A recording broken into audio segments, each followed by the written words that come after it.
একজন নারীর উপর কেন আপনাদের হাত উঠাতে হবে?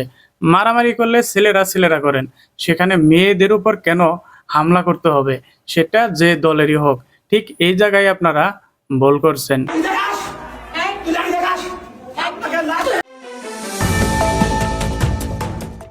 কিন্তু তিনি জুলাই যোদ্ধাদের খোঁচাখুচি করেন এবং তার স্বামী ডাইরেক্ট বলতেছে যে ইউনূস সরকার ও তারেক রহমান সরকার অবৈধ।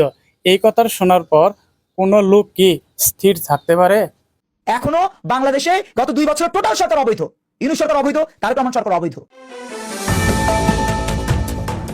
এখানে 16টি উট গবেষণার জন্য এনে সেখানে 3টি উট মাত্র পাওয়া গেছে, আর বাকিগুলো খেয়ে ফেলা হয়েছে।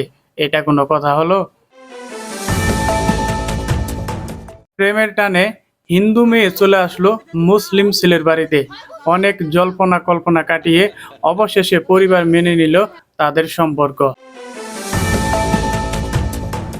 13 বছর বয়সী যে মেয়েটিকে আমরা দেখতাম, আসলে সত্যিকার পক্ষে তার বয়স ছিল 20। তিনি টিকটকে আসক্ত ছিল, একের পর এক প্রেম করাইছিল যার নেশা। এখানে বুঝলাম টয়লেটটি নতুন, কিন্তু বদনা যে পুরাতন এটা স্পষ্ট বোঝা যাচ্ছে। আর্জেন্টিনা ফ্যান হয়ে এই ধরনের কাজ কিভাবে করতে পারলো?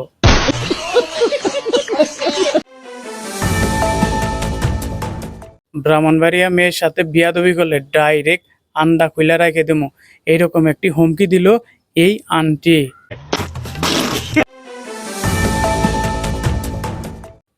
ককরোচ জনতা পার্টির ফাউন্ডার অভিজিৎ দেব, তিনি কিভাবে আমেরিকাতে এত ব্যয়বহুলভাবে লেখাপড়া করতেন, তার বাবা কিভাবে এই খরচ যোগাতেন তা তদন্তের দাবি উঠেছে।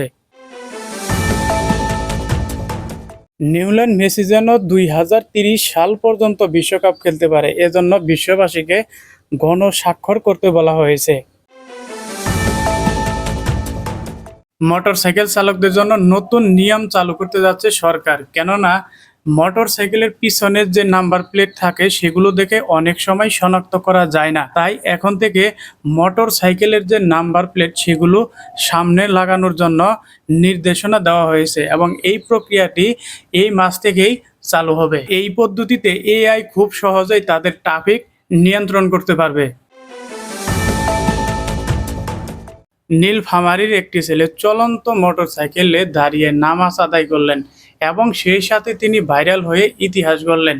সেই মোটরসাইকেলে নামাজ আদায় করার পর তিনি দেশ ও জাতির জন্য দোয়া করলেন। তসলিমা নাসরিনের দায়িত্ব নিলেন শুভেন্দ্র অধিকারী। আমার মনে হয় যোগ্য মানুষই যোগ্য মানুষের দায়িত্ব নিলেন, তবে তাকে হাঙ্গা করলে আমার মনে হয় কামটা খারাপ হইতো না। এই ছিল আজকের সংক্ষিপ্ত আপডেট। পরবর্তী আপডেট পেতে আমাদের সাথেই থাকুন। ধন্যবাদ সবাইকে।